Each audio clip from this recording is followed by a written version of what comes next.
asalaamaaleykum waa MCS TV Niodior ñoo ñu seet si tey école Niodior 2 donc dañuy jéem a présenter école bi comme ni mu bindoo ñëpp xam nañ école Niodior 2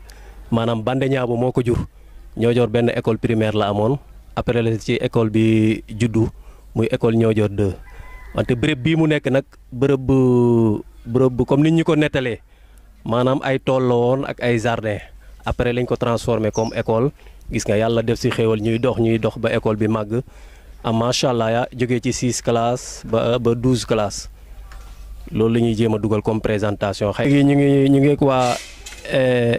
MCS TV Niodior si école 2 continuer suñu visite ñu ngi ñëw nag seet si directeur le doyen Ali Sall biñ ñëwee nag fekk nañ ko ci classe sax lañ ko fekk. parce que situation bi mu tombeel moo tax ñu fekk ko ci classe dafa tombeek fin du mois ak fête tabaski yenn enseignants yi waroon yor classe yi am na yoon dañ dem salaire ñii dañ dem continuer salaire bu ñu demee salaire dañ continuer dem tabaski ji pour mën a préparer wu. donc directeur nag ak activité mag ak yëpp moom daanaka tàmm min na classe sax parce que day gis enseignant CM2 bu yoroon classe bu xëyee moom dalay gontul moom loolu du problème am moo tax tey comme classe yi dañ leen xaajoon te ñaar ñoo ñu absenté mu dajale leen ci benn classe ñu ñëw fekk ko nag muy jàngale classe boobu donc si la ñuy profité nag ñu laajaale ko lu bëri ci école bi directeur ñu ngi lay nuyu. maa leen di fay bu baax monsieur Sall ça va na ngeen def donc ñu ngi am sawat leen dalal bu baax fii ci école Niodior 2 bon là comme ni nga ko waxee effectivement donc tey gis ngeen ni ñu ko defee donc dañoo mujj obligé boole ñaari cohorte ci salle bi mais en respectant nag la distanciation comme salle bi yaatu na donc au lieu ñuy jël benn cohorte bàyyi ñële j'ai préféré ma boole leen ñaari cohorte ci benn salle de classe mais tout en respectant la distanciation physique et sociale avec un élève par table banc donc situation yi moo ko laaj parce que booy mu leen di bàyyi ñuy taxawaalu parce que lu ñu tardé bari na ci examen yi presque ñëw na déjà on doit faire l'examen vers le 20 et le 21 juin 21 juillet du mois donc là août le 21 août le 20 et le 21 août donc on est obligé vraiment de ne pas perdre un petit temps donc lépp daal ñu fexe concentré pour que booy am résultat bu baax parce que loolu la ñu habitué nit ñi quoi. wante ne dañuy dugg si nag mu présenter école Niodior 2 doyen bi nga jëkkee jot sa OS pour ñëw Niodior 2 yow loo fi fekk. voilà merci beaucoup monsieur Sall donc école Niodior 2 man maa ngi fi j'ai demandé la direction 2006 donc 2006 laa fi ñëw booba école bi ñetti salle de classe la woon ma fekkoon fii ñetti maître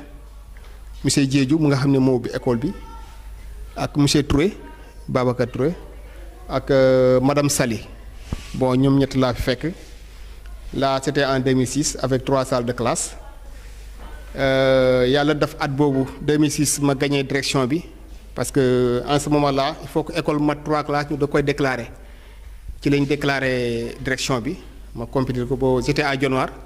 fekk def naa Dionewar 8 ans parce que de 98 ba 2006 laa nekk Dionewar ci la compétir direction gagné ko bon bu ma ko gagné aussi c'était un peu difficile nag wax dëgg yàlla météo na trop. parce que année boobu dama ñëw il y avait un directeur qui était à l'école 1 ñu koy wax monsieur Tall monsieur Tall ba mu ñëwee comme ñoom dañu doon am ay double fixe léegi mu ñëw ba mu ñëwee ma toog mu ne ma léegi dama leen ñaan bu fekkee ne mën nañu jël ay élèves école ba li indi leen école 2 pour que ñu nga xam ne double fixe dootul amati bon comme il n'y avait pas de assez de salle de classe parce que comme ni ma la waxee ñetti salles yi mooy ñetti salles yi nekk fële xam naa ne après da ngeen koo xool ñetti salles yooyu ñoo fa nekkoon léegi man ba ma ñëwee war naa am classe muy 4 classes ensuite ñu war a délocaliser beneen salle de classe à Bandé Niabo une classe de CM1 muy 5 classes 5 classes année boobu la ñu am alors que on avait que 3 salles physiques voilà donc ba ñëwee ci lañ ko xaaj jëlee fële 60 élèves école 1 indi leen fii nii. muy CM1 la même année j'ai demandé aussi ñu affecté ma beneen maître ci lañ ma yónnee benn enseignant bu tuddoon Ndeye Marthe Mingu Ndeye Amy Mingu donc moom itam mu ñëw fii c'était en 2006 donc noonu la école bi démarré donc année boobu on avait 5 classes en 2007 dañu am une sixième classe léegi nag à partir de 2007 de 2008 on a commencé recruter par 2 c'est-à-dire que dañu récupérer 2 CI 2 CP beneen année suivante noonu la ñu ko toppee ba finalement ci la ñu am 12 cours bon actuellement franchement on a un effectif pléthorique donc à part les CM2 mun naa wax ne presque classe yëpp c'est des classes où on a plus de 50 élèves on se retrouve avec après ay 582 élèves cette année donc pratiquement ça fait partie des écoles les plus grandes écoles du département de Foundiougne en termes d'effectifs parce que rare ngay gis ci département de Foundiougne yëpp école boo xam ne am na 582 élèves voilà d'une manière kii daal donc noonu la école bi soso donc man j'étais le 4e enseignant ci arrivée bi ensuite Marthe est venu 5e et monsieur Bob a complété l'école moom moo complété c'était en 2007 ci lay nekk 6 enseignants maintenant à partir de 2007 en 2008 on a recruté 2 CI voilà donc noonu la ñuy fonctionner 2 CI chaque année ñu def 2 CI chaque année ñu def 2 CI ba finalement on se retrouve avec 12 classes. waaw directeur wax ji rafet na mais ba léegi balaa ñoo jàll ci yeneen question yi ñun xëy na ñi fi mujjee ñëw dañuy dégg ci yenn maire yi ñuy wax fii jardin la woon poulailler la woon ba am na tur bu ñu doon jël sax di la ko ooyee muy Ali Krinting defe naa ni war nga ñu mën a leeral yooyu ñun ñi nga xam ne yàgguñ ci école bi. ok voilà parce que site bi nii c'est un site boo xam ne la woon waa dëkk bi moo ko moomoon ñu ko doon wax Dingno Mat donc ñoom na lañu ko doon tuddee toolu buur donc amoon na ay poulailler amoon na fu ñu doon yare ay xar amoon na aussi jardin parce que moo demoon ba marché bi yëpp la woon di ko dalee ci marché bi tout ça faisait partie de kii bon mais nag man année bi mu fi ñëw en 2006 boobu quand même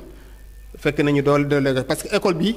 Bande Ñaamu la démarré école 2 ba 2 classes fi nga xam ne foofu la logement monsieur Camara bi nekk foofu moo nekkoon ñaari CI bi ak CP bi donc année bu ñu amee C1 ci lañ doog a ñëw fii parce que classe yooyu aussi tabax bi par quartier lañ ko tabaxee boo xoolee classe bële classe bu mujj ci koñ bi boobu waa kii ñoo ko tabax waa Mbil Maag classe bi si topp boobu la waa Babaak tabax léegi 3e salle bi féetew nii mooy ci waañ bi fi waañ bi nekk boobu la waa Damal ak waa Sindiane la ñoom ñoo tabax salle boobu parce que boobu dañ ko réparti woon léegi ñu ne chaque quartier na tabax donc Mbil Maag ñoo tabax bële Babaak tabax bu si digg bi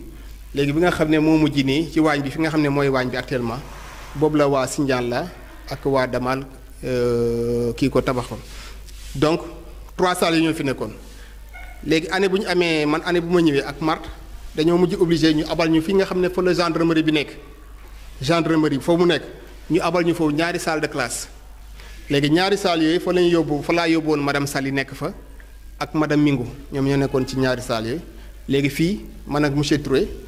ak monsieur Diédiou ak monsieur Diédiou ak monsieur Touré ñun ñoo nekkoon fii léegi man dama naan obligé chaque matin bu ma ñëwee bu ma signalé ñi seen cahier fa léegi ma dem à l'école dem fële ci gendarmerie bi foofu signé ñaari classes yi nekk foofu madame Sali ak Marthe loolu lañ noonu la ñu nekkee ba année bi jeex léegi ba année bi jeexee ci lañ ne nag léegi loolu dafay métti ñu gis population bi ñu dimbale ñu leen léegi da ñuy defaral ay mbaar bu ñu defalee mbaar nga xam ne léegi ñaari classes yi nekkoon foofu ñu mu leen di indi fii léegi ci lañ def ñaari mbaar benn bi mooy ne fu suma bureau bi nekk foofu mbaar la woon ak classe yi la fi nekk mooy fu classe jaaga foofu aussi am benn mbaar bu nekk foofu muy 5 mbaar après ñu yokkaat benn mbaar ci après suma bureau muy 6 léegi ci lañ commencé fonctionner léegi monsieur Bob jël benn bi man ma jël benn bi donc loolu lañ commencé donc foofu aussi man maa ngi wax ne jamono jooju ñu ngi gërëm pas fa bi parce que fa bi saa temps yi moo nekkoon président communauté rurale bi moom moo ñu doon généralement daan nañu bokk ci ñi nga xam ne ñoo ñu doon may xaalis pour que ñu mën a jënd ba Krinting yooyu parce que Krinting yi kaw la ñu daan jóge ko voilà donc foofu la nag turu Ali Krinting jóge ko parce que j'étais le premier à ñu initier ko noonu la ñu nekk fa ginnaaw gi yàlla di def ñuy opérateurs yi parce que comme j'avais des amis à Foundiougne yoo xam ne ñoo nekkoon ci planification bi at bu jot ma dem ñaan ay classes chaque année ma dem ñaan ay classes ba yàlla def gis nga ko léegi école bi macha allah on a suffisamment de salles de classe am nañu sax classes yoo xam ne kenn nekkatu fa voilà donc dem nañ ba nga xam ne am nañ léegi magasin am nañ bureau am nañ lépp salle de même am na ñaari salle de classe yoo xam ne sax école bii moo ko jël may ko waa école arabe bu ngeen demee école arabe ñaari classe féete nii classe yu bees yooyu donc ñu fii lañ ko waroon a samp léegi ñun ñoo ne dañ koy may waa école ak bande ñaam aussi may na leen benn salle boo xam ne fii lañ ko waroon a samp léegi ba gars yi ñëwee may leen noonu lañ ko yóbbu école 1 voilà noonu daal d'une manière générale noonu la kii bi parce que boo xoolee après gars yi dañu doon tabaxal par chaque fois dañu daan am 2018 2006 am nañu ñaari salle de classe mais ñaari yooyu yeggu doon 2007 ñu am ñaari salle de classe 2008 ñu am ñetti salle 2009 ñu am ñetti salle ak bureau mooy salle yi ak sama bureau bi voilà noonu lañu leen amee am na ñaari salle yoo xam ne mooy ancien CM2 yi yooyu aussi ñu ngi gërëm bu baax Mama Lamine Sarr bu dëkk Médine parce que là également mook Thiar jamono yooyu ci arrêt France moo nekkoon président APE ci la ñuy démobiliser man ak moom dem ci moom jooytu ko problème salle de classe noonu ci la ñu yëkkatee une somme de 500 000 ñu commencé ci salle de classe yële ñu tabax ko ba mu pare ci lañ jëlee toiture bi mooy toiture ancien campement bi nekkoon fële d'ailleurs moo tax boo xoolee classe boobu ardoise yëpp dañoo bënn ardoise yi parce que ancien campement la woon ñu jël ardoise yooyu indi leen fii ñu ut ay IPEN defar ko là également c'était difficile parce que après bañ ko defaree noonu ñoom bañ ko tabaxee noonu lañ ko bàyyee dañu mujj obligé jël élèves yi nga xam ne ñoo fi nekkoon ñu dem gas ci ginnaaw sotti ko suuf ba mu fees léegi bañ ko sottee suuf ci lañ jël ay xooru paañ sotti ci classe bi noonu la classe bi commencé fonctionner voilà donc foofu boo xoolee après récemment avec l'association Daara ñoom ñoo ñu permettre ci lañ ko ñëw réfectionner classe bi yëpp peinture ko raax ko peinture ko carrelé ko yëpp loolu benn association bu nekk en France moom moo ñu kii ñoom ñoo si carrelé les 10 salles de classe donc d'une manière générale daal mun naa wax ne historiquement noonu la école bi tëddee quoi parce que presque lépp mun naa wax ne fii la ma fekk quoi. ñu continuer ak directeur ci wàllu kenn du wax Niodior 2 te du wax effectif ak résultat maanaam année yi ñu weesu wax dëgg ñoom IEF sax bu Foundiougne yónnee na leen maanaam ñaari at yi weesu ay lettre d'encouragement remerciement donc ci wàllu résultat loolu ñu lay laaj directeur naka nga ko liggéeyee ak sa équipe pédagogique. waaw fii de moom xam nga rek li ñu naan secret amu si bon avec l'entente parce que quand même yàlla def na ma bu boole maag équipe boo xam ne wax dëgg yàlla ñëpp benn lañ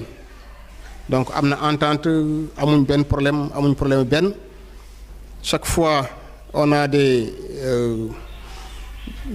équipe boo xam ne bu même bi am na te xamee on ñoo xam ne affecté nañ leen mais bu ñëwee dañuy ñëw bu ñu incorporé inséré wu ci équipe bi ba ñëpp boo xoolee benn famille lañ dañuy génn bokk di naan ataay di def lépp donc loolu aussi climat social boobu noonu tax na aussi résultat yi baax aussi on a la chance xaw ma la koy wax d'avoir ay élèves yoo xam ne vraiment ñoom itam jàmbaar lañu là ils sont motivés donc gëm leen xam ne da ngeen war a réussir da ngeen war a jàng pour réussir. loolu daal bokk na ci boo xoolee année yi passé en tout cas daaw sax pratiquement mun naa wax ne ci lañu am les plus bons résultats waaw il y a 3 ans de cela donc comme ni nga ko waxee jamono jooju inspecteur Diop moom moo nekkoon ci chef district envoyé nañu fi ñaari lettre de remerciement parce que les résultats étaient très bons daaw moom également on avait eu de très bons résultats parce que boo xoolee am na benn classe boo xam ne sax il avait fait 100% au CFE te xam nga écoles yi ils sont duñ xool maintenant le nombre d'admis au SAT entrée en sixième di koy xool mais on regarde le nombre d'admis au CFE foofu la ñu classé écoles yi donc boo xoolee daaw CFE on avait 2 salles de classe donc benn bi il avait fait le 100% mooy la classe de monsieur Diop boobu élèves yëpp amoon nañ CFEE entrée en sixième bon beneen classe bi bon je pense 5 ou 6 ñoo amu doon seen examen CFEE à l'entrée en sixième finalement 4 yi desoon 5 sur les 5 4 yi amoon nañu entrée en sixième tam donc il restait un seul élève moo amu doon sur l'ensemble des 2 CM2 bon cette année également gis nga ko on est en train de faire notre maximum notre mieux pour am résultat yooyu ce matin quand j'ai pris la classe donc ci domaine boobu ci laa njëkk waxtaan ak ñoom après les mesures barrières on a pu discuter avec eux xamal nañ ne c'est ça qu'on attend de vous parce qu'on a habitué le village à faire de bons résultats et partout dans le village chaque fois les gens étaient dit école 2 donc c'est ça qu'on a habitué à la population donc domaine boobu kii loolu aussi lancé boobu ci lañ bëgg a continuer c'est pourquoi on n'a pas voulu génn di bàyyi xale yi ñuy kii bien vrai qu'il y a des absents d'ailleurs loolu sax moo motivé ma jël les 2 salles les 2 cohortes regrouper leen ci benn salle donc pour def ak ñoom les 2 jours qui restent donc tey ak suba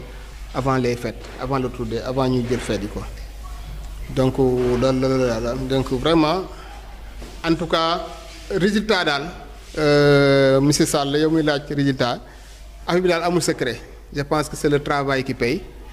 nit ki moom boo jàngee rek di nga réussir mais nag réussir boo xoolee ñett ñoo ko seex parent bi am na ci wàll élève bi am na ci wàll maître bi am na ci wàll parce que maître bi aussi lu mu la jàngal ak lu mu bëgg nga jàng ci yow bëggoo réussir boo amul sens doo réussir parents yi également vraiment dañ leen di ñaan que xale yi bu ñu am suivi à la maison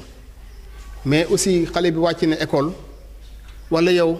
da ngay yàkkamti sax débarrassé wu ci école bi malheureusement loolu moo fi am dañu ñoo xam ne da ngeen dégg ñu ne la yéen de war ngeen jàng parce que ñun dañoo sonn ci xale yi donc ce parent là est-ce que kooku am na tey ambition ne suma doom dama ko war a surveiller à la maison pour mu jàng ci yooyu problème yooyu moom fiy jànkonte beneen problème yi nga xam ne ñu ngi koy am fii xoolal ren suñu effectif yi nous avons 72 élèves 72 au CM2 72 yi 46 yëpp ay jigéen lañ 46 jigéen lañ am 26 filles 26 garçons góor ñi 26 la ñaar fukk ak juróom-benn jigéen ñi nekk ñeent fukk ak juróom-benn ana góor ñi parce que déjà ñoom li ñu def seen bopp dañoo nekk ci benn zone boo xam ne malheureusement zone d'immigration la immigration bi dafa am doole trop ku wax Niodior wax immigration dafa am doole malheureusement xale yu góor ñi dañuy dem ba nga xam ne ñoom li ñu gis yépp mooy Espagne voilà loolu xam naa ne aussi tax na effectif yi jigéen ñi ñoo gën a bari parce que distance bi dafa rëy décalage bi la différence entre les filles et les garçons dafa rëy trop 46 filles 26 garçons presque 2 fois wala 3 fois ça c'est trop ensuite les xale yi dañu teel a bàyyi jàng ci loolu aussi parents yi aussi am nañ ci responsabilité parce que élève boo xam ne dama ko fen nga ne damay bàyyi jàng dem mbaali ne da ngay dem mbaali yow dama ko mënoo dara di mbaal kooku aussi parents yi foofu ñooñu ci war a jàppale malheureusement cette année nii au retour après le Covid là au retour du Covid am nañ élève boo xam ne noonu la bàyyee waaw moi j'ai tout fait. waaw directeur ci Covid boobu sax la ñuy profité sànq yaa ngi wax suivi à la maison mais xam naa déwén dina gën a métti parce que sa yeneen classes yi jànguñ ak jamono juñ toog yëpp ba école war a tijji novembre loolu yéen directeur d'école yi naka ngeen koy gérer. waaw foofu vraiment problème la parce que boo xoolee ñu ngi gëj a jàng am na classe yoo xam ne mois de mars la ñu arrêté woon donc une semaine avant les fêtes la ñu arrêté woon école yi donc mars on doit reprendre au mois de novembre ouverture officielle pour les personnels enseignants je pense que c'est le 4 et les élèves sera le 12 novembre léegi élèves nga xam ne toog na mois de mars ba mois de novembre jàngul ça pose problème xale boobu bu amul suivi à la maison kooku bu ñëwee vraiment un vide lay doon quoi parce que lépp lay fàtte surtout fii bu nekkee un milieu boo xam ne bien vrai gis naa gars yi ñuy wax à la télévision naan ni apprendre à la maison ou bien am na ay sites yoo xam ne le ministre l'a donné mais loolu boo demee ci milieu yi nga xam ne amul connexion xale yi teluñu sax seetaan télé pour jàng à la maison malheureusement parents yi aussi la plupart jànguñu am na ñoo xam ne jànguñu wala même bu ñu jàngee sax teluñu seen doom yi donc en tout cas déwén nar na métti trop nar na métti parce que élève boo xam ne toog na presque mois de mars avril mai ba novembre da ko ñëw surtout bu dee élèves yi nga xam ne là aussi damay profité foofu pour wax leen ne kii bi ñu jot circulaire bi ñu jot dañu ne élèves yu CI C1 CM1 dañu passé on les amène directement en classe supérieure élèves yu CP élèves yu CE2 élèves yu CM2 mooy redoubler élèves yu CM2 bu amul day redoubler élèves yu CE2 bu amul une moyenne inférieure à 4 day redoubler élèves yu CP bu amul une moyenne qui a une moyenne inférieure à 4 day redoubler donc ñoom ñooñu dañuy redoubler ci d'après le circulaire maintenant bu fekkee ne élèves bi am na une moyenne de 4,50 jëm kaw nekk au CP nekk au CE2 kooku dañ koy passer mais kooku day ça pose problème parce que déjà ils n'ont pas terminé le programme nous on a fait que 2 trimestres sur les 3 on a fait que 2 trimestres maintenant cet élève là ñëw nga passé loo ko donc attendons que l'année prochaine dinay gën a métti surtout les classes de CM1 surtout CM1 ñi nga xam ne ñoo war a dem déwén au CM2 vraiment dina métti trop parce que déjà programme bi desoon na lu bari dese nañ benn trimestre boo xam ne jànguñ ko lu si gën a garaaw nag mooy élèves CI parce que ñun bu dee écoles yi nga xam ne effectif dañoo rëy comme suñu école où on se trouvait avec 60 élèves par classe les 2 CI chaque classe am na il avait plus de 60 élèves yooyu nga ñëw jël leen war leen yóbbu déwén CP ça pose problème te malheureusement c'est ce qu'on a dit et on nous a demandé que même enseignant bi nga xam ne ku nekk enseignant bu nekk bu fekkee ne amoo affectation da ngay continuer sa classe donc enseignant CI bi bu fekkee ne amul affectation moom mooy dem yéeg CP ak classe am noonu ainsi yeneen classes yi aussi noonu lay demee mais en tout cas daal attendons que vraiment dina métti trop parce que programme yi jeexul xaajul xale yi jàngatuñ fàtte nañ ay xale yu ndaw lañ bu doon au lycée peut-être ou bien au collège mu tane mais au primaire nga xam ne élève mënul jàngal boppam mënul defal boppam dara année prochaine nga war a démarrer at vraiment dina métti trop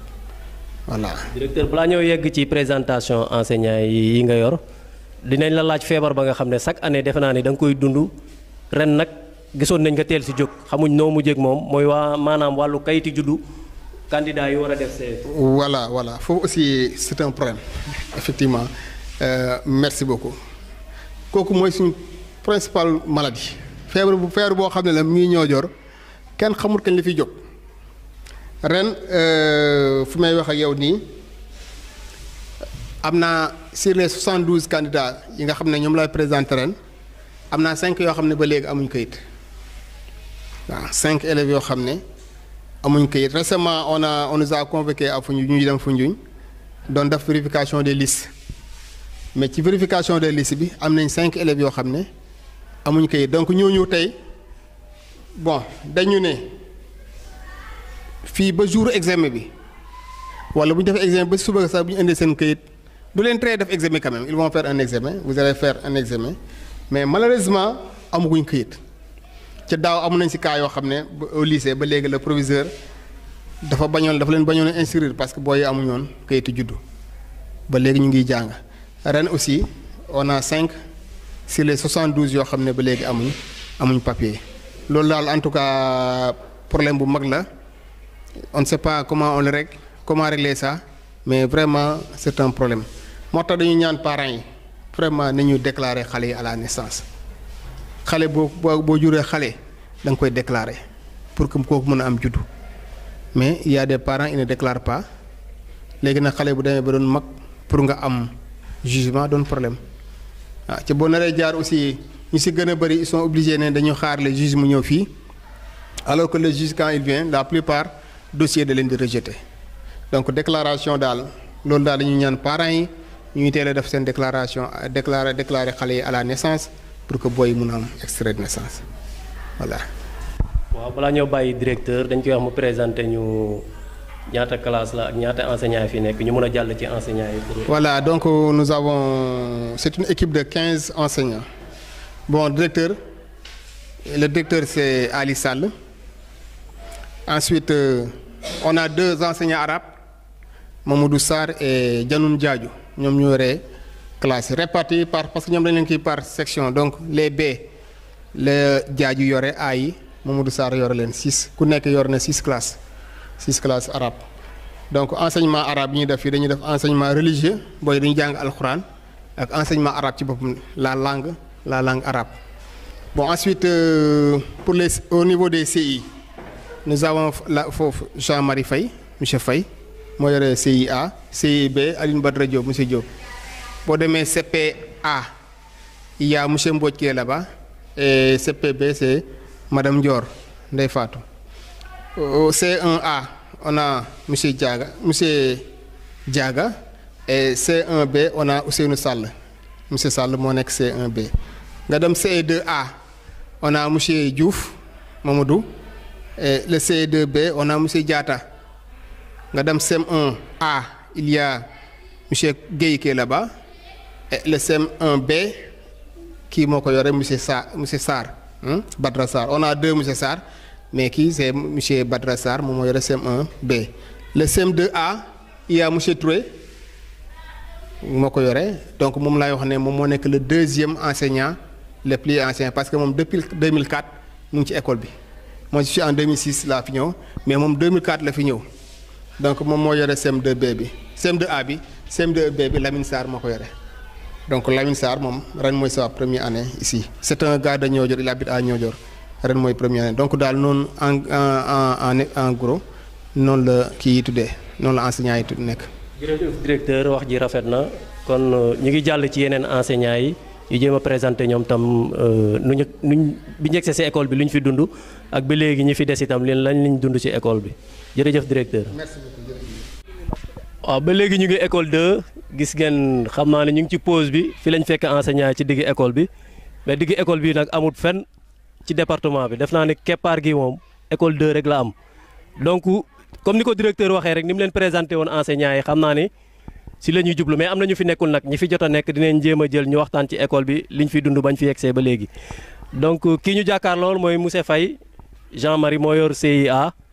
donc Jean-Marie ñu ngi lay nuyu bàyyi la nga présenté wu. nuyu naa la Ouzin nuyu naa tamit maam Cheikh. di rafetlu seen teewaay fii nag yàkkamte woon nañ leen lool école 2 moo nekk nii luñ fi war a waxtaanee nag bëri na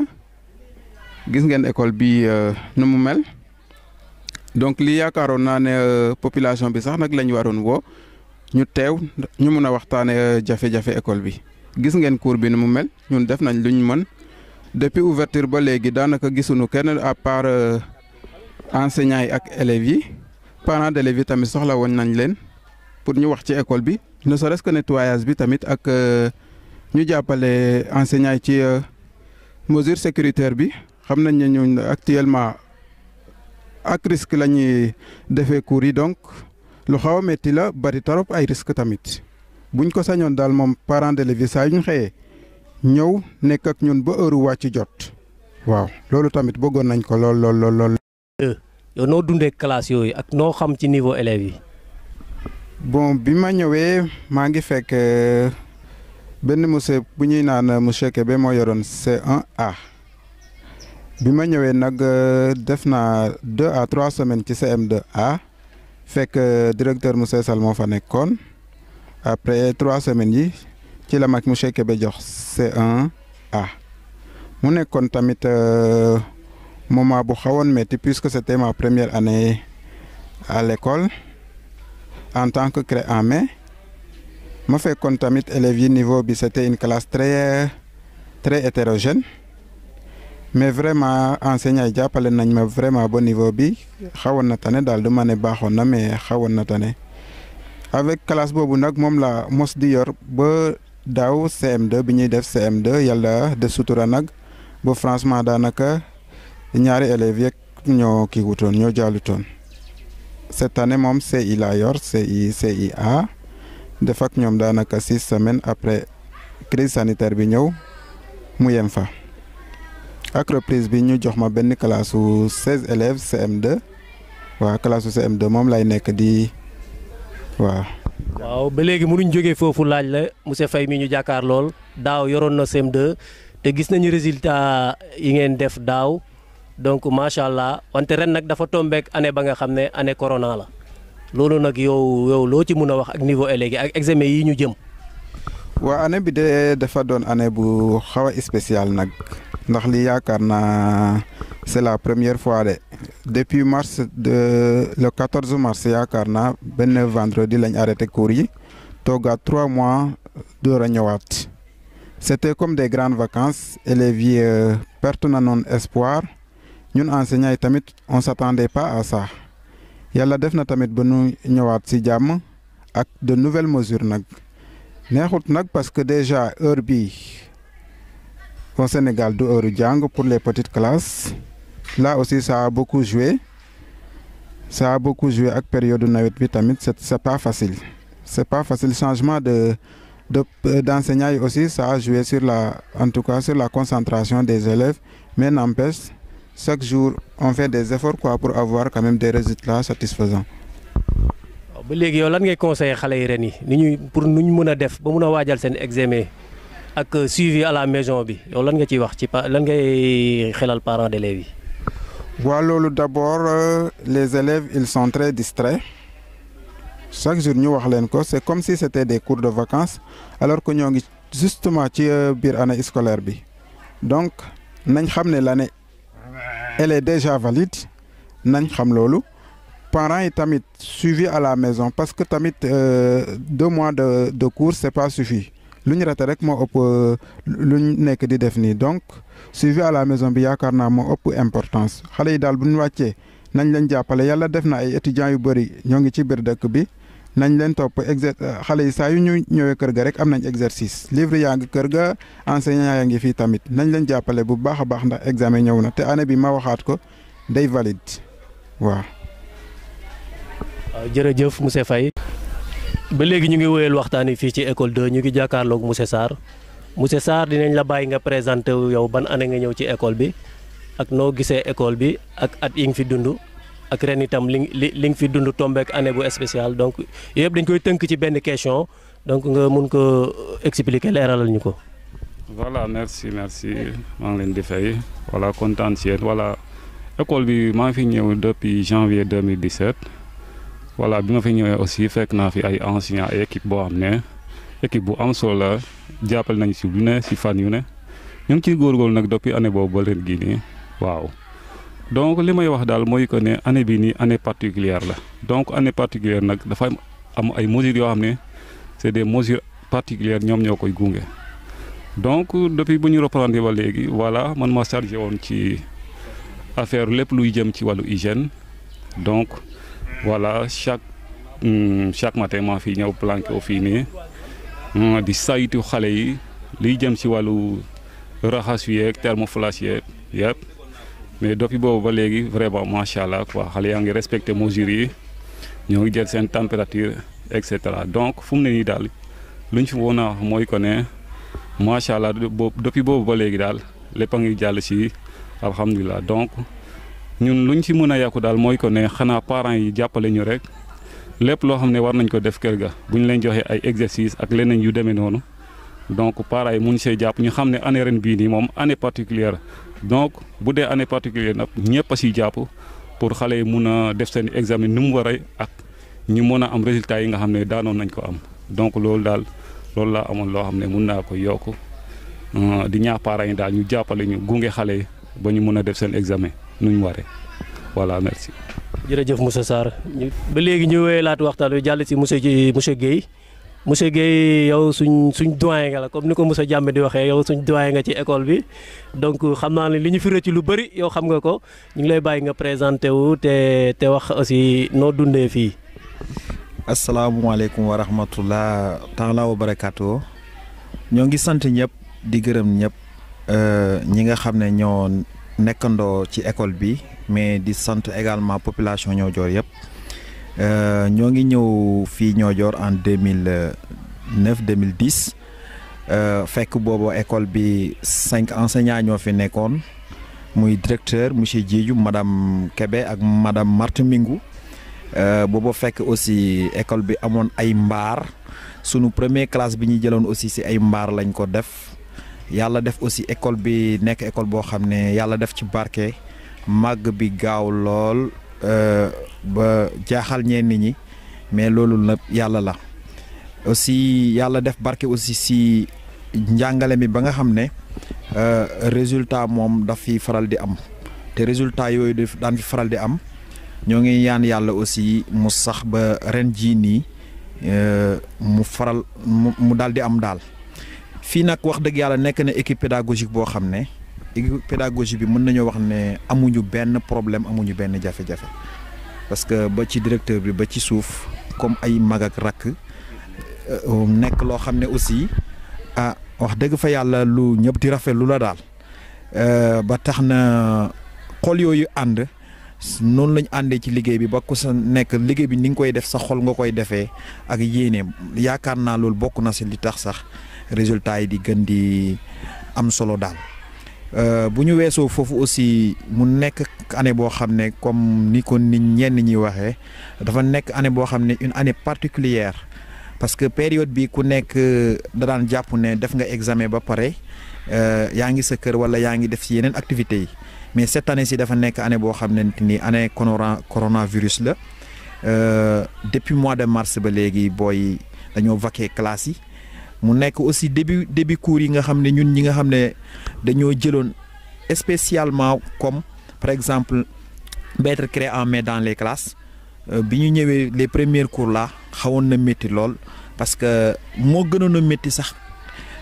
élèves yi bàyyee ko ci vacances parce que da ngay wax booy mu mel ni ay chinois nga leen di làkk mu mel ni loo xam ne nii xamuñ ci dara mais loolu yëpp dañuy constater ne ñoom amuñu woon benn espoir ne danay reprendre parce que année bi da doon blanche moo taxoon ñu bàyyi ne ko noonu mais yàlla def na jàmm ba nga xamante ni ba ñu ñëwee au fur et à mesure ñu ngi leen di jéem a nax di leen teete ba fi mu ne nii moom amaan nañ yaakaar ci ñoom te yaakaar jooju yàlla ba ko yàlla tas yaakaar jooju aussi ñu ngi ñaan parents yi ñu jàppale ñu ci ba yaakaar jooju noonu aussi mën a nekk loo xam ne lu dëgg lay doon ci wàllu encadrement ak wàllu suivi mu nekk lu am solo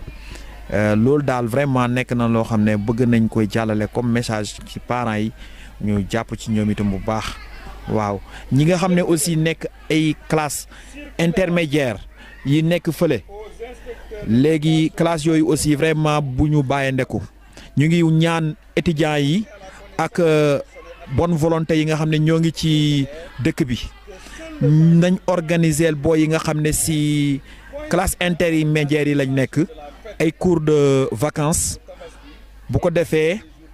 ñu mën a fexe vraiment reprendre seen niveau bu novembre jotee incha allahu rabbi voilà loolu daal lañ amoon lu ñu wax ñu ngi sant di gërëm ñëpp daal. jërëjëf monsieur Guèye am na la nga xam ne itam duñ ci jóge te laajuñ la ko xëy na ñun benn bi lañ dund ñeneen itam dunduñ leneen waaye wante dund nga fi ñaari tiis maanaam école bi ñàkk na fi ñaari enseignante yu jigéen yow mi leen xamoon jege leen yow noo dundee loolu. waaw bon métti na lool à l'occurrence de Marthe Mingou nekkoon koo xamante ni ku baax ku bëgg nit ku fonk nit man mosuma wax sama tur man sama nijaay la ma daan wax parce que yaayam Guèye la sant aussi feebar bi yàggoon lool aussi keroog bi ñu déggee ne wax dëgg yàlla dafa décédé école bi amul kenn ku mën a téye sa bopp ñëpp wax dëgg yàlla ñoo ko métti lu amul kenn koo xam ne ku ko jooyul fii la parce que ku baax a ngi noonu ku xam doomu aadama ku xam aqi doomu aadama ku respecté doomu aadama ngi noonu loolu moom lu am solo la. beneen bi aussi nekk madame Ndaw koo xamante ni en 2016 vacances 2016 koo xam ne wax dëgg fa yàlla ñoo bokkoon nekk benn kër pendant li fi nekk yëpp bu mooyee dernière année bi mu nekk aussi ku baax ku oyof ku bëgg liggéey bi ku am jom ci li muy def yàlla def aussi mu nekk ku jëlee mais daal ñu ngi leen di ñaanal yàlla daal suuf woyof si kaw seen kaw mu nekk ñoo xam ne aussi yàlla wóolu leen seen njaboot gi xare leen aljana daal lu moom ñu ngi koy ñaanal métti na nag mais ñu ngi koy delloo lépp yàlla daal di santaat encore beneen yoon daal. jërëjëf monsieur Guèye ñu ngi jàll ci grand doyen ko kenn du ko présenté Niodior 2 defe naa ni ñëpp xam nañ ko Niodior muy monsieur Diatta ñu ngi lay bàyyi nga présenté wax année bi nga ñëw école Niodior 2 ak li nga fi jot a dund ak li nga fiy dund actuellement nii lépp ñu boole lépp tënk ko rek nga leeral ko nit ñi.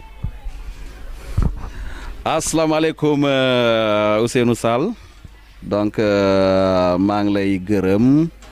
di gërëm aussi Mame Cheikh waaw si initiative bi ngeen jël nii ñëw au moins xam comment est-ce qu'on vit au sein de l'école de Niodior 2. Voilà, man je suis doyen Diatta pour ceux qui ne me connaissent pas. Donc je suis arrivé à l'école de Niodior 2 en octobre 2017. Donc je suis à ma 3e année scolaire. Voilà, donc école bi comme ni ko collègues yi waxee machallah. Donc li ma njëkk a impressionné mooy ombrage bi. Vous voyez ces anacardiers. Donc j'ai fait beaucoup d'écoles avant d'atterrir à Niodior, mais machallah lii daal fii rek laa ko gisee quoi. Quant par exemple à la collaboration entre collègues, aucun problème. Franchement xanaa peut-être bon ñi ñaan donc di parole di sànd ay kii quoi ay ñaan feebar bi nga xam ne bon moo jàpp année scolaire bi perturbé ko yëpp yàlla na si yàlla tour par exemple yàlla na si def yàlla saafara oui yàlla na si yàlla saafara vous m'excusez de l'olof parce que dégguma olof def si saafara au moins ñi mën a terminer année bi et que par exemple les candidats une fois à l'examen qu'ils sortent quand même vraiment vainqueurs. Voilà c'est ça donc loolu rek laa amoon pour wax parce que li ma waroon wax bon gars yi wax nañ ko quoi macha allah. jërëjëf doyen donc Mame Cheikh gis nga li gars yi leeral lépp maanaam bëggoon nañ ñëpp jàll si xanaa ke ñu jàll ci monsieur Sarr mi nga xam ne ren la ñëw si école bi donte fii la dëkk laaj ko ay questions yi nga xam ne maanaam jàngale fi nga dëkk moom lu mu ciy yëg ak fa mu nekkoon ak changement bi mu yëg ndax am na changement wala amul changement ndax am na ay jafe-jafe wala amul jafe-jafe loolu yëpp xam naa monsieur Sarr dinañu ko leeralal. asalaamaaleykum Sall. maa ngi lay nuyu Sall di nuyu Mame Cheikh di nuyu ñëpp di gërëm ñëpp di sant ñëpp waaw di gërëm Mame Cheikh bu baax gis nañ taxawaay bi vraiment bu mu ñëwee ci dëkk bi ba tey li xew événement bu mën a am mu ngi ci taxaw di ko wone di ko filmer ñu ngi koy gërëm di ko sant côté boobu di nuyu ñëpp di nuyu sama collègues yi ñi nekk ba école 2 ak ñi nekk Bandé Niamo ba lycée CM ak lycée yëpp ak école arabe yi nekk ci dëkk bi maa ngi nuyu ñëpp di ziar ñëpp waaw présentation bi rafet na monsieur Sarr mais si li ñuy jàll dañ bëgg nga leeral la rek après tënk maanaam ren ngay doog a ñëw fi nga dëkk di fi jàngale ak fa nga nekkoon nga leeral ñu ndax am na différence wala amul benn différence ak ren nga ñëw itam ñu jox la classe d'examen ak niveau élèves yi ak ni ñu fi dëkkee. tam ak looy ñaax parents d'élèves yi ñu gën si jàpp. Sall maa ngi lay gërëm réponse naka lii bi nga question bi nga posé sawar naa ci tontu bu baax man pour ñi ma xamut Niodior laa dëkk Lamine Cissé laa tudd Lamine Cissé Sarr dëkk Mbine Farako Mbine Farako waaye léegi actuellement ñu ngi taxu si fii côté lycée Jadida. maa ngi ci enseignement depuis 2014 laa commencé enseignement may commencé Toucar ci commune Ngayoxeem ci arrondissement Niakhar benn dëkk bu ñuy wax Poudaye foofu laa commencé def naa fa 6 ans waaye xam nga comme fi ma jógee ak fi ma nekk nii actuellement am na différence bu bari ci côté dundin bi ci côté accueil bi ci côté lépp daal waaw bokkuñu dund foofu biir Sinig la. def naa fa 6 ans ma jóge foofu ñëw fii laa dëkk fii moom ren laa fi ñëw amaguma fi problème parce que je suis chez moi sama dëkk laa ñëw wax dëgg fa yàlla bi ma ñëwee ba nii octobre ba nii amaguma fi problème te ñaanuma am fi problème te yaakaaruma am fi problème comme sama dëkk laa ñëw maa jël responsabilité jël décision ne fii lay ñëw damay ñib si xëy na am yéene dëkk bi am yéene liggéey dëkk bi kese moo ma fi indi waaye du leneen ma ñëw nag fekk fi école de équipe boo xamante ne waaw ñi may fekk vraiment une équipe accueillante équipe boo xamante ne vraiment ñëpp a jàppalante waaw liggéey daal laa fi fekk waaw te liggéey laa xam moom laa miin heureusement ma ñëw loolu moo ma dugal ci CM2 bi sax non dama ñëw fekk fi CM2 bi mu xaw a vaqué après doyen proposé ma ko ma ne ko man comme sama dëkk laa ñëw xëy na peut-être maa gën a am sens comme ñi ma fi fekk parce que dina am temps xaaral ma essayer parce que c'est pas la première fois ma yor CM2 yoroon naa ko fee ñaari yoon yoroon naa ko yoraat ko te def naa foofu résultat te wax dëgg responsabilité bi ma amoon foofu bu ko raw laa bëgg a am sama dëkk moo tax ma jël ko engagé ko mais heureusement ou bien malheureusement feebar bi ñëw gis nga affaire bi nu mu demee waaye ñu ngi ñaan daal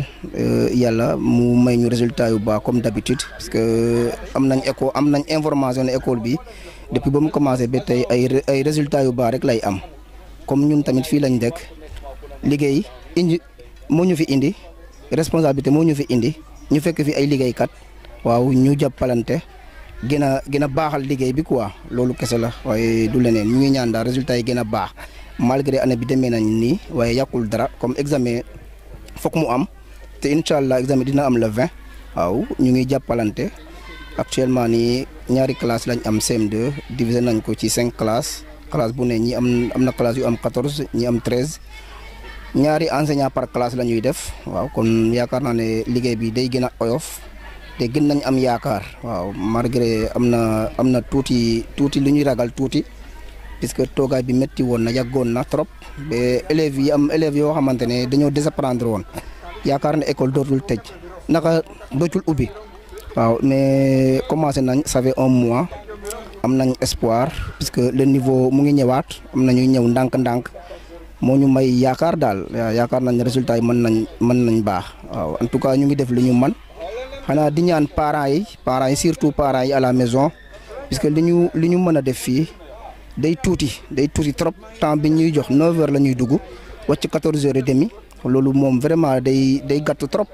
te gontu amul tax na ba parents yi daal ñu leen di ñaan ñu jàppal boy yi ñu jàppale leen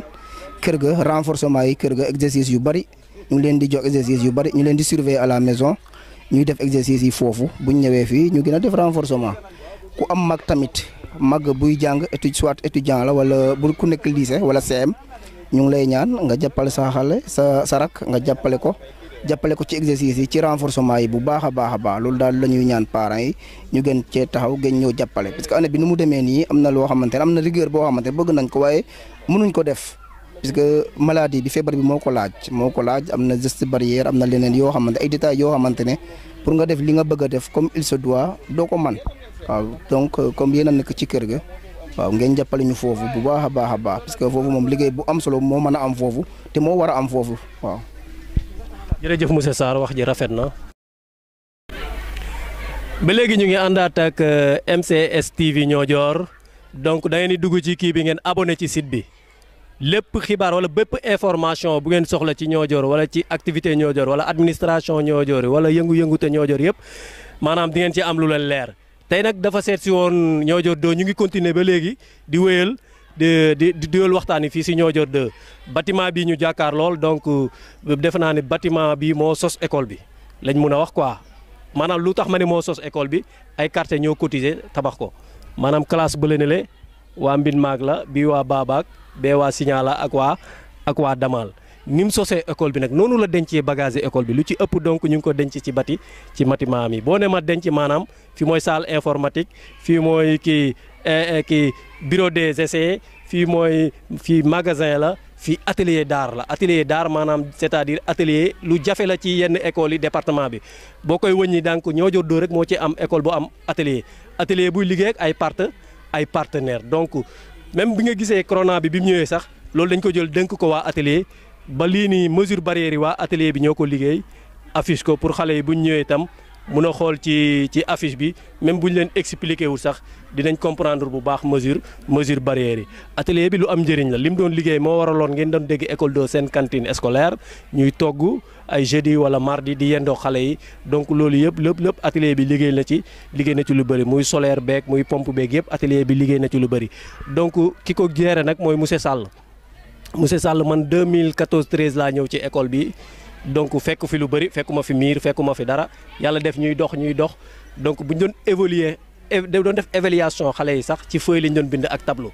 yàlla def man am na xereñte tuuti ci informatique ma ñëw nag ne doyen non xale yi mën nañ di cotiser 200 ñuy cotiser 200 300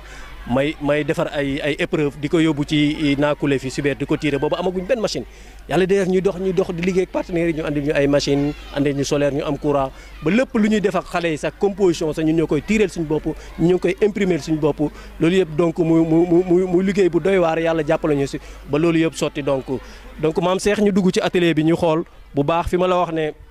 mooy cosaani école bi moo denc aussi bagage yi école bi yu bëri fii lañ ko denc donc. waaw ba léegi ñu ngi ak MCS TV Niodior di leen ñaaxaat rek ngeen dugg ci site bi abonné wu donc ñu ngi waat fii atelier bi moom lañ leen mujjee présenté mooy atelier d'art dañ ne bâtiment bi cosaanu école bi la fii itam base yi école bi la presque base de données laa ko mën a tuddee lépp luy kii ci école bi fii lañ ko denc maanaam machine yeeg tout fii lañ ko denc. atelier bi di lu doy waar parce que fekkoon nañ fi xale bi may ñëw fekk naa xale yi di dessiner quoi mais dañu doon dessiner ci classe di liggéey ak partenaires yi. ma ñëw ne pourquoi pas ñu créer atelier ba nga xam ne itam pour dessin rek lay doon maanaam di def ay atelier chaque semaine wala chaque mois 2 ou 3 ateliers pour partenaire bi itam mun si gis boppam xam ne li mu imposé woon wala li mu bëggoon liggéey xale yi moom bu demee sax man dama koy continuer di ko liggéey xale yi donc moom ngeen gis nii feuille yi nag mooy li xale yi di dessin li ma leen di jàngal couleur yeeg image yeeg lépp xale yu bëri mokkal nañ ko ba dañuy joxe thème rek ñoom ñu attaqué dessiner donc suñ paree nag image yi moom la ñuy envoyé partenariat bi donc soo gisee ren sax ay cantine ak ay yooyu yëpp taxaw donc partenariat bi dafa xawoon taxaw parce que amatuñu woon yenn base wala ay dessin yu ñu doon yónnee amatuñu woon benn information donc buy jàll ñu mun di yónnee ay dessin di liggéey ak ñoom donc macha allah ñu ngi ñaan yàlla nag loolu yëpp delluwaat ci jàmm corona bi jógee fii loolu yëpp delluwaat ci jàmm mooy maanaam atelier yëpp ngay gis. fauteuil yi ngay gis ci kaw ay ateliers yu ñu fi organisé la mais day tombeek tubaab yi ñëw donc coquillage yi lañ doon dessiné xale yi fii doon jàngale ay base de dessin ci kaw technique yooyu yëpp technique de couleur ak fële ne yëpp dañ doon jàngale nit ñuy dessiner sur papier après imprimer sur tissu loolu lañ doon liggéey ak papier donc imprimer sur tissu boobu la tubaab bi doon gën a soxla pour mun ko jaay mun a dundal association boobu moo doon jàppale suñu école mooy association Saloum Bo donc Saloum Bo ànd ceeg Pétrus donc loolu ñooñu ñoo waral tey lii yëpp taxaw donc soo ñëwaatee fii nga xool fii itam accueil yi lañ doon def suñ doon ñëw ak fii nii dañ doon def portrait gis ngeen portrait bii mooy mbaam yi ñu andi woon parce que Pétrus suñ partenaire bi dafa waxoon ne moom mooy avocat mbaam yi Niodior parce que seetlu na ni ñuy traité mbaam yi dafa métti trop. léegi nag mu wax élève bu nekk fekkee am na mbaam kër ga ñu andi leen dañu doon profité nag bu ñu andee mbaam yi jour boobu mbaam yi duñ liggéey quoi mu def ko journée mbaam yi nga xam ne duñ liggéey ñu profité ni na nag exposé mbaam yi ni nga gisee mbaam yi yow noonu ngay dessiner sur papier donc ñu xool ya nga xam ne ñoo gën a méngoog li consignes yi ñu joxe ñu récompense leen donc maam c'est ñu bu ñu delloo ci portrait yi nag portrait yi mooy li artiste bi peinture donc maam El Hadj Malick sëñ Fallou sëñ Touba sëñ Saliou Mansour Niang Cheikh Ahmed Tidiane Maulana Cheikh Ibrahim Niass donc yal na yàlla portale yi jëmmi portale yi wala seen ñaan yëpp roogaat wàcc ci école bi wàcc ci atelier bi ba ñun ñëpp ñu jëriñoo ko donc man miy présenté wu donc damay jàngale wante lii tam sama métier la ñaari métier laa yor moo tax la plupart ñi bëri dañ may gis ma yàgg fi lool du ma bouger parce que nit mënul dox ànd ak atelier nit nag mun na jóg dem lonko saagam dem mais mënul dem ànd ak atelier donc comme sama matériel yi may liggéeyee ak sama lépp lu may liggéeyee fii la nekk la plupart grande vacances rek laay jógee ci dëkk bi dem noppale ko grande vacances su ma dellusiwaatee du tee damay yor sama classe di jàngale du tee damay nekk ci atelier bi tam di liggéey yëpp samay liggéey la ay xéewal la ku ci bëgg portrait def ay portrait yooyu yëpp tam mun nga gisee ak ñun ñu baaxee la loolu yëpp maam c'est loolu laa amoon lu may présenté wu donc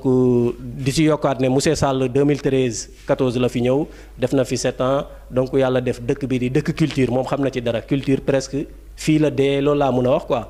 parce que li ma mun a expliquer ci culture xajut ci wax ji dañ koy tënk rek parce que bi ma fi ñëwee itam ànd ak ñoom artistes yi fi nekk jeunes yi fi nekk ñuy dox di ba ñoom ñu créé fi akaxaan essence kii gis nga yàlla lu mu def suñu bërëb boobu nag lañ doon échanger oo di waxtaan ci wàllu culture Niodior si laa xamee lu bëri dëkk bi ma jàng fi lu bëri ci bërëb boobu laa ko jàngee yàlla def gis nga bërëb boobu safara yóbbu na ko taal na ko lakk na ko ba mu jeex donc yàlla wax ñu ngi ñaanaat yeneen xéewal yàlla fenkaat na ko ci bërëb boobu nag laa jàngee cosaani Niodior di ci xam yu bëri ñoom faala di ma ko xamal ndeysaan fañ nekk yal na yàlla génnee leen fa andi leen fi gën ndogal la yàlla moo ko dogal ñu denc leen mais xëy na bés dina ñëw donc caabi dina rocceeku ubbi leen ñu génnee leen di leen ñaanal ñoom tam fu ñu nekk parce que ñu ngi leen yëg saa su ne parce que ñoo bokkoon culture ñoo bokkoon lu ñuy dund ak ñoom te dama ñëw si dëkk bi ñu yaatal ma boole ma man lu dul culture ànduma ak ñoom ci dara mais ci culture la ñuy ànd ak ci dëgg gi loolu laay ànd ak ñoom donc ndax dama bëgg culture sama xol loolu ma dugal tam ma gestu lu bëri si Niodior foofu laa xamee itam lañ ma jàngalee ay baak manga ay baak ngooxoor ay baak ngawul ay fandanga yooyu yëpp ma koy xam ay nges ngi nges maakoli ay yooyu yëpp ma koy xam explication yi Bura Diouf ngóonool yi yooyu yëpp tumbe yooyu yëpp may xam explication parce que man culture rek moo ma ñor maam Cheikh culture rek moo ma ñor loolu nag moo waral ma dugalanteeg ñu bëri ci wàllu culture ba jëlee fi bagage yooyu bëri deg si nag ma bëgg Niodior bëgg ma ñëw def fi 6 mois am fi jabar donc jafe woon na xëy na ci dégg mais yàlla loolu la dogal kon fii la kon daf fi dogaloon ne sama xéewal yu bëri fii laa koy amee donc maa ngi sant waa Niodior di gërëm ñëpp.